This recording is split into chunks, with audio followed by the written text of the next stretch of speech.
Welcome to this quick video on adding ratings to your Google Sheets spreadsheet.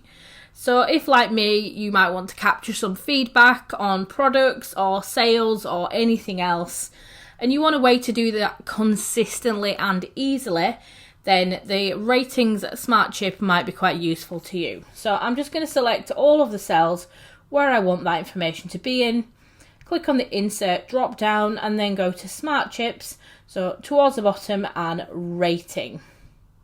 Now that's going to drop in a 5-star rating for me. What I can do then is if I click on one of those cells, you'll see I've got the option to select a rating, and I can do that for everyone. And it just means then it's super consistent for whatever feedback or whatever information you're keying in there. It's super consistent. And what you'll notice as well in the function bar at the top, it's picking up how many, what you scored it, what your rating is. Is it a 1, 2, a 3 or a 4? You'll see that information is in there in the background. So even though it's an image and it looks nice and visual, it's picking up that data in the background as well.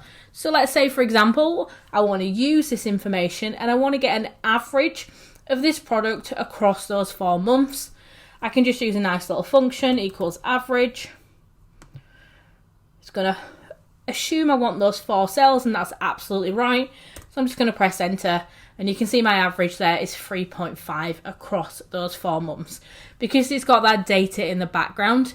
So even though it's nice and visual, you can still play with that data. So you get a consistent input of a rating, and then you've got the opportunity to do things with it afterwards. So really nice, quick top tip here. Don't forget to like and subscribe to the channel, and let me know what videos you'd like me to record next.